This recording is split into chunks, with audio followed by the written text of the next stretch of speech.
Alonso de Santa Cruz. Nació en Sevilla en la primera quincena de agosto de 1505. Erudito, geógrafo, cartógrafo y cronista. No se tiene noticia de su paso por universidad alguna, aunque muy posiblemente adquirió su formación del trato con Hernando de Colón y cosmógrafos y pilotos de la Casa de Contratación, siendo que su padre fue teniente de alcalde de los Reales Alcázares desde 1525 hasta 1535, lugar por donde debían pasar todos los aspirantes a esos empleos. Humanista, prolífico escritor de obras históricas, didácticas, políticas, económicas, geográficas, astronómicas, cosmográficas y cartográficas, de las que buena parte han desaparecido y muy probablemente han sido dadas a conocer a nombre de un plagiario. El motivo de tal hecho radica en que la corona le impidió la publicación de sus obras al objeto de que sus descubrimientos fuesen conocidos por los enemigos de España. Y es que sus conocimientos, muy en concreto sus trabajos sobre náutica, cartografía o astronomía, eran esenciales en el proceso de descubrimiento y conquista del mundo en el que España estaba inmersa, y el carácter de secreto de los mismos debía ser mantenido, máxime cuando quedaba manifiesto que una nación con una náutica desarrollada, con navíos suficientes y con puertos estratégicos tenía la capacidad de controlar y organizar el territorio. Contando 21 años, en 1526 se embarcó en la expedición de Sebastián Cabouto a las Islas de las Especias, navegando hacia el oeste. Lo hacía con el empleo de vide, siendo que su padre era el mayor inversor de la expedición, y él mismo había aportado capital para la empresa, que acabaría en fracaso. El 28 de julio de 1530 regresó la expedición, que había realizado un periplo por el Río de la Plata, Charcas, Bolivia, y Caribe. A partir de ese momento y durante 5 años, con el bagaje que había adquirido durante el viaje, donde comprobó las dificultades de la navegación, se dedicó a la construcción de instrumentos cosmográficos y astronómicos que facilitasen el conocimiento del rumbo y el levantamiento de mapas, trabajos que fueron revisados en 1533 por el Consejo de Indias, que reunió una comisión de expertos, dando pie a que 2 años más tarde fuese nombrado cosmógrafo de hacer cartas y fabricar instrumentos para la navegación. Sus obras, de un gran carácter didáctico, estaban especialmente escritas para pilotos y demás hombres de la mar, si bien esa didáctica permite que legos en la materia puedan tener acceso a las mismas, como era el caso del propio Carlos I. La realización de estos trabajos tuvo consecuencias, ya que en 1535 fue nombrado examinador de instrumentos náuticos y revisor del Padrón Real, cosmógrafo de la de Contratación, adjunto a la Casa Real y profesor de Carlos I, a quien pasados los años, explicó muchas de las cosas que tenía hechas, entre ellas, un gran mapa de España y otros de Francia, Inglaterra, Escocia, Irlanda, Alemania, Flandes, Hungría, Grecia, Italia, Córcega, Sicilia, etc. Preocupado por la exactitud de las informaciones, quería que los navegantes tomasen minuciosa nota de la localización de los lugares, así como de todo tipo de datos y reseña exacta de las vicisitudes sufridas. Con tal objetivo, en 1535 presentaba instrumentos y cartas náuticas, así como un instrumento para medir la longitud por las distancias de la Luna y los planetas. Era necesario que los pilotos supiesen las exactas variaciones de la aguja como precaución para el viaje de retorno, que se anotase toda característica geográfica, económica y humana, especificando los reinos, sus límites, sus dimensiones, atendiendo la toponimia propia y los datos antropológicos y culturales, religiosidad, templos, creencias, escritura, armas, comercio, pesas y medidas, vestimenta, alimentación, matrimonio, poligamia y adulterio, jefatura y sus privilegios.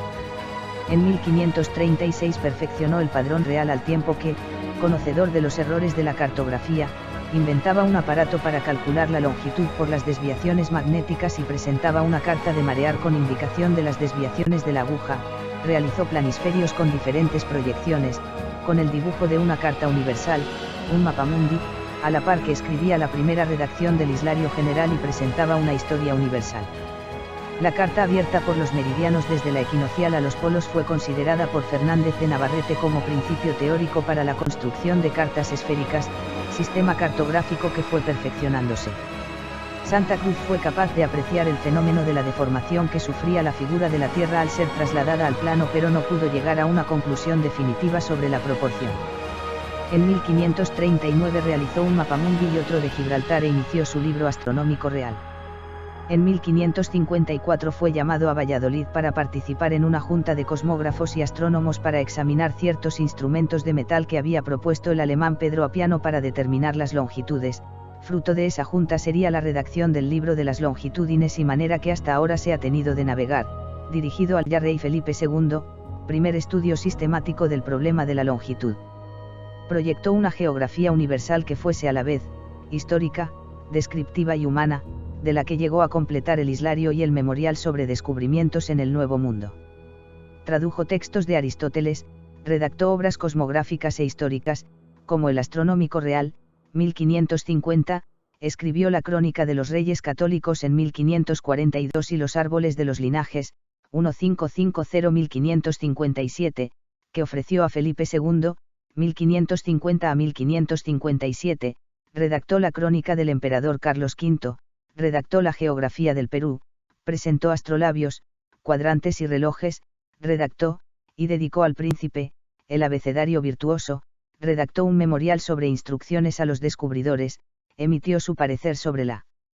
demarcación de las Islas Molucas, realizó un plano de la Ciudad de México y redactó otros trabajos históricos como lo que sucedió en Sevilla en tiempos de las comunidades, los linajes de España, de la caballería del Toisón, el libro de blasones, consultas de Carlos I sobre el impuesto de alcabalas, nobiliario general, etc.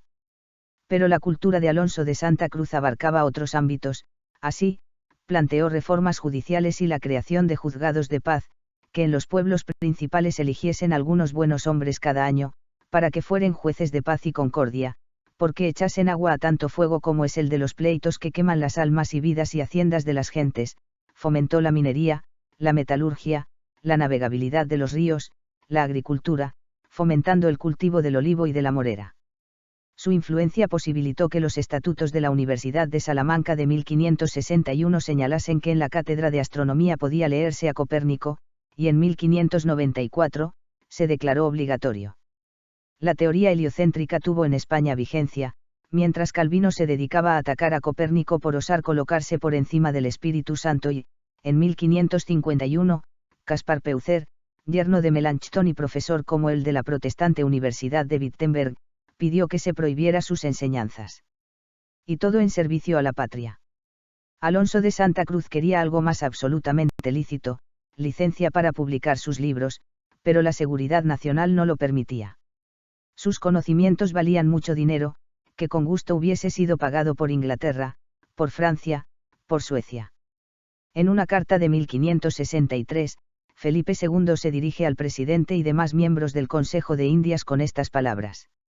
Y cuanto a lo de los libros que el dicho Alonso de Santa Cruz ha ofrecido que imprimirá tocantes a la declaración de las Indias que decís serán de provecho para tener noticia más en particular de aquellas partes, aunque esto sea así, habéis de mirar que por esta misma razón podría traer mucho inconveniente en que los dichos libros se imprimiesen por la noticia y claridad que por ellos hallarían extranjeros y otras personas que no fuesen súbditos ni vasallos nuestros de las dichas Indias que es. Punto de consideración, y por esto os encargo lo miréis y tratéis y me aviséis de vuestro parecer. Esta medida prudente, que lógicamente no satisfacía las expectativas del genio, sirvió para que, al no haberse tomado las medidas que el caso requería, algún plagiario lo aprovechase en beneficio propio. Algunos trabajos suyos, que fueron recogidos e inventariados a su muerte, no han podido ser localizados, y con seguridad han visto la luz atribuidos a terceros.